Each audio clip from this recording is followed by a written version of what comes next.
এটা কি love letter না কি রে? প্রশ্নটা কি রে? দেখছেন প্রশ্ন করছে লাভ লেটার দিয়ে। আচ্ছা পড়বো। আসসালামু আলাইকুম প্রিয় হজরত। ওয়ালাইকুম আসসালাম। আমি একটা মেয়েকে খুবই ভালোবাসিলে।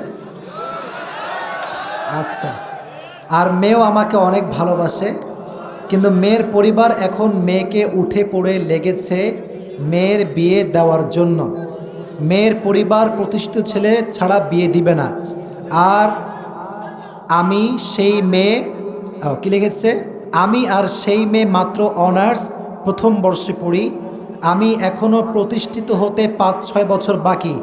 আমার পরিবার এখন আমার বিয়েতে সম্মতি দিবে না, কিন্তু আমি ওই মেয়েকে খুব ভালোবাসি, হারাতে চাই না। এমন অবস্থায় আমি কি করতে পারি? মানে আমি দেখেন, আমি কিন্তু কে দিয়েছে তাও জানি না, তার নামও জানি না। এই যে 1 ঘন্টা 15 মিনিট কথা বললাম। আচ্ছা ইমানদারি বলেন তো, তাফসিরের বাইরে আউটসাইডের কথা কি বেশি একটা বলছি নাকি আমি আজকে? আপনি দেখবেন এটা যদি আমি উত্তর দেই এটা ভাইরাল হয়ে যাবে। মানে আমি যে তাফসির করি 1.5 ঘন্টা 1 ঘন্টা, এইটা ভাইরাল করতে চায় না কেউ। যখন এই যুবকদেরকে হালকা একটু বাস দিই এটাই ভাইরাল হয়ে যায়। ছি ছি, আল্লাহ হেদায়াত দান করুন। আমিন। আমি উত্তর দেওয়ার ট্রাই করছি ইনশাআল্লাহ। মাশাআল্লাহ। কেউ উঠবেন না, কেউ ডান বাম করবেন না। যে যুবকের এই কষ্ট, আমি তার আব্বা আম্মার হেদায়াতের জন্য দোয়া করি। সকলেই পড়না আমিন। আহা, এই প্রতিষ্ঠিত হতে হতে যুবকের অর্ধেক যৌবন শেষ হয়েছে। কি একটা মুশকিল ভাই। আর মেয়েদের বাপও কম দোষী না। আজকালকার মেয়ের বাপরা সরকারি টাকলা ছাড়া বিয়ে দিতে চায় না। यार पैसा तुम्हारी है तो लड़की भी तुम्हारी है, अगर पैसा तुम्हारे पास नहीं है फिर तुम्हारी कुछ भी नहीं है। This is the trend of Bangladesh. অথচ আল্লাহর হাবিব বলেছেন যে কোনো মেয়েকে বিয়ে করতে হবে 4টা জিনিস দেখে, তবে তার ভেতরে ফাযফার বিদাতি দ্বীনি তারিবাত ইয়াদাক, become successful by selecting the one who has religion, character and conduct। যার চরিত্র আছে, যার দিনদারিত্ব ভালো আছে, টাকা না থাকলেও সে আমার বউ হওয়ার যোগ্যতা রাখে। আর আজকালকার যুবকরা এটাকে বেশি প্রায়োরিটি দেয় না। আজকালকার যুবকরা খোঁজে কোথায় আটা সুন্দরী খুঁজে পাওয়া যায়। এটা হচ্ছে যুবকদের ক্যারেক্টার।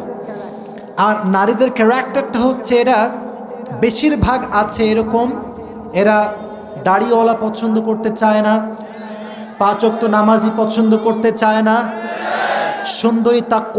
সুন্দর তাকওয়াবান যুবককে পছন্দ করতে চায় না, সব গাঁজাখোরকে পছন্দ করতে চায়।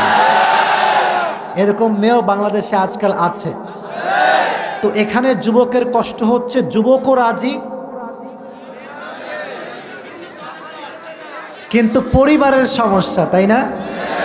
শুধু এটা এই যুবকের সমস্যা নয়, এটা হাজার নয় লক্ষ কোটি যুবকের সমস্যা। এটা আব্বা জানে যে আমার মেয়েটা ওই ছেলেকে পছন্দ করে, আবার ছেলের আব্বাও জানে আমার ছেলেটা ওই মেয়েকে পছন্দ করে, বাট জেদ, আব্বা আমার ভিতরে জেদ কাজ করে যে আমার ছেলে আমার হুকুমের বিরুদ্ধে কাজ করবে, এই অ্যাটিটিউড কাজ করে। অথচ আব্বা জান নিজের পছন্দের বিয়ে দিতে গিয়ে তার ছেলের পুরো জীবনটাকে নষ্ট করে দেয়।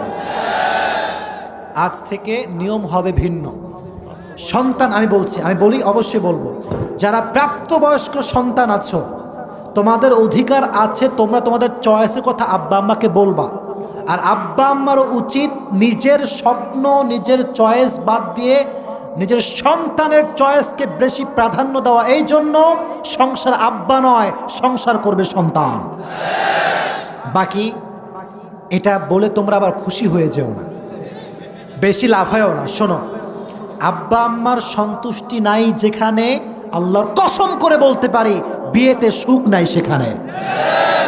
রিদাউর রব্বি ফি রিদাইল ওয়ালিদাইন ওয়া সাখতুর রব্বি ফি সাখতিল ওয়ালিদাইন।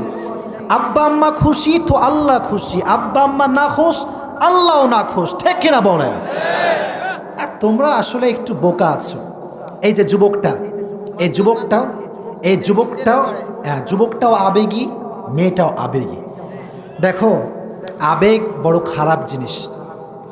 তোমরা তো এখন বাধায় আছো, তো মানে দেখা করতেছে দেখা করতে পারো না, কথা বলতে চাইলে কথা বলতে পারো না, তখন কষ্ট শুরু হয় যে বিয়ে করলে মনে হয় সব সমাধান হয়ে যাবে। মনে রেখো যুবক, আব্বা আম্মার বিরুদ্ধে কি তুমি বিয়ে করতে পারবা ঠিক, কিন্তু তুমি যেই মেয়েকে আজকে যেই সুন্দর রূপ আর মন দেখে বিয়ে করছো, এই মন আর রূপ চেঞ্জ হতে এক রাত সময় লাগবে। এক রাতে সব চেঞ্জ হয়ে যাবে। আমি নিজে এমন অনেকগুলো কেস আমি নিজে দেখেছি। আমাকে লিখেছে যে হুজুর, মেয়ে লিখেছে যে হুজুর বিয়ের আগে কত পরিমাণ আমাকে লাভ লেটার, কত চিঠি, কত আই লাভ ইউ টু 14 গোষ্ঠী কিলাই শেষ, মানে এত আই লাভ ইউ যে কেউ বলতে পারো হুজুর, আমি ভাবতেই পারতাম না। কিন্তু ঠিক সেই মানুষটাকে যখন আমি বিয়ে করলাম বিশ্বাস করে, আব্বা আম্মার মতের বিরুদ্ধে গিয়ে, বাবার বিরুদ্ধে গিয়ে, বোনের বিরুদ্ধে গিয়ে, আজ সেই যুবকটার চেহারা চরিত্রহীন যুবকের চাইতে খারাপ হয়ে গিয়েছে। এটা হচ্ছে আবেগের খেলা, আবেগ ঠিক না। যারা এই প্রশ্ন দিয়েছো তোমাদেরকে আমি বলবো, ডোন্ট বি ফ্রাস্ট্রেটেড, হতাশ হবা না, আব্বা আম্মাকে কনভিন্স করার ট্রাই করো। এখনকার যুবকদের সমস্যা হচ্ছে পড়ালেখা নাই, জীবনে কি করবে তাও জানে না, তাও জানে না, আর এদিকে বিয়ে নিয়ে পাগল হয়ে থাকে। এখন আব্বার দোষটা কোথায়? আব্বা তো চায় আমার সন্তানটা ভালো কিছু করুক, আমার সন্তানের পারিবারিক জীবনটা সুখী হোক, এটা প্রত্যেকটা বাবা জান চায় কি চায় না? অতএব তোমরাও জিদ করবা না। আর আব্বা জানদেরকে বলছি, আপনারা দয়া করে যদি দেখেন ছেলেও পছন্দ করেছে, মেয়েও পছন্দ করেছে, আল্লাহর ওয়াস্তে মিলায় দেন। আমি আপনাদের পায়ে, এই যে আপনার পায়ে আমার হাত, আমি বলি আমার এটা শেষ কথা, যদি আব্বা আম্মার এই সমস্যার কারণে সন্তানরা বিয়ে করতে না পারে, এই ছেলে যতদিন সেই মেয়ের সঙ্গে কথা বলবে এটা জেনার গুনাহ হবে, প্রত্যেকটা জেনার গুনাহ আব্বার আমল নামায় জমা হবে। এটা যদি আব্বা না চান, আপনি একটা পদক্ষেপ নেবেন। এটা তাকবীর দেন, লিল্লাহি তাকবীর। মেয়ের বাড়ির পদক্ষেপ হবে এইটা যে মেয়ে আমাদেরই থাকবে, আমাদেরই খাবে। ছেলের বাড়ির পদক্ষেপ হবে এইটা, ছেলেও আমাদেরই, ছেলেও আমাদের থাকবে। বাট আচ্ছা ভাই, আচ্ছা বাসায় যদি একজন নারী আসে, তোমার কি বাসায় এতই অভাব যে একজন মেয়ে খাওয়াতে পারবা না? কথা ঠিক কিনা বলেন না কেন? ছি, আপনি দেখবেন প্রত্যেকটা বেলায় 1 থেকে 1.5 প্লেট ভাত আমাদের বাসায় বেঁচে যায়। ওই সময় টেনশন করে না, একজন মেয়ে আসবে কি খাওয়াবে এই নিয়ে টেনশন শুরু হয়ে যায়। তো হলো মেয়ে পক্ষ মেয়েকে খেয়াল রাখবে, ছেলে পক্ষ ছেলেকে খেয়াল রাখবে, উভয় সম্পর্ক থাকবে হালাল। ছেলে যখন প্রতিষ্ঠিত হবে, ভালো চাকরি পাবে, ভালো সুন্দর জব করবে, তখন মেয়েকে সে গর্বের সঙ্গে তার বাসায় তুলে নিয়ে আসবে। ঠিক না বলেন? Just try to take it easy and make it easy. আপনারা এটাকে কঠিন করার কারণে জেনাটা সহজ হয়ে গিয়েছে, বিয়েটা কঠিন হয়ে গিয়েছে। আল্লাহ এটা বোঝার তৌফিক দান করুক। সকলে পড়া আমিন।